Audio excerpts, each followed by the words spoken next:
Rencana nih Pak, mengeluarkan apa ya? Kurang cari. Ini bingungan mana enak?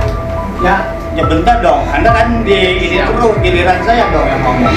Saya selama ini diam, Bung. Ya. Nah, itu. Tapi saya... Dialog sengit terjadi antara Kepala Desa Wadas dan perwakilan Desa Purwadana terkait status kepemilikan lahan negara dan pengelolaan saluran air di wilayah mereka. Anggota DPR RI Deddy Mulyadi, KDM, hadir untuk memfasilitasi dan menyoroti kekacauan dalam pembangunan serta penyalahgunaan aset negara. Permasalahan inti yang diangkat adalah dugaan adanya sertifikat hak milik, SHM. Perorangan yang diterbitkan di atas lahan yang seharusnya menjadi aset negara, termasuk milik Jasa Marga dan Perum Jasa Tirta, PJT. Dalam diskusi tersebut terungkap bahwa wilayah di sebelah barat Wadas pernah mengalami banjir parah, yang kemudian diatasi dengan pembangunan saluran air menuju Sungai Citarum melalui Karangsinom. Saluran air ini awalnya diperjuangkan untuk mengairi sawah di Purwadana dan sempat didanai oleh dana dari IBRD. Namun proyek ini terhenti dan lahan menjadi terbengkalai, bahkan sebagian dikuasai oleh pengembang perumahan melalui sewa dari PJT.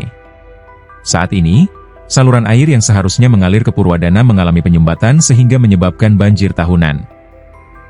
Muncul usulan pengalihan saluran ke Kali Cisalak, namun usulan ini langsung ditolak keras oleh warga karena dikhawatirkan akan memicu banjir parah di kawasan Geblok. Warga menuntut agar aliran air dikembalikan ke jalur semula yang lebih aman. Kepala Desa Wadas menyampaikan temuannya di lapangan mengenai keberadaan bangunan liar di atas lahan milik Jasa Marga dan PJT yang tiba-tiba sudah memiliki sertifikat SHM. Ia menuding bahwa Badan Pertanahan Nasional, BPN, kurang melibatkan pemerintah desa secara memadai dalam proses pengukuran dan penerbitan sertifikat. Praktik ini menurutnya sering terjadi terutama dalam program adjudikasi di masa lalu, di mana penjual lahan hanya menunjuk batas tanah yang kemudian diukur dan disertifikasi tanpa prosedur yang ketat. Deddy Mulyadi menekankan pentingnya mengembalikan fungsi sungai dan aset negara yang selama ini telah dialihfungsikan. Ia mengkritisi perizinan pembangunan yang hanya bersifat administratif tanpa mempertimbangkan aspek teknis sehingga menimbulkan bencana lingkungan. Pemerintah Provinsi Jawa Barat melalui Deddy Mulyadi menyatakan kesiapan untuk menanggung biaya pemulihan seluruh aset pengairan. Pihak BPN menyambut baik inisiatif ini dan berkomitmen untuk bekerja sama dengan PJT dan Balai Besar Wilayah Sungai, BBWS, untuk mendelineasi peta kerja, mengukur ulang, dan memastikan aset negara kembali pada fungsi asalnya demi kepentingan publik.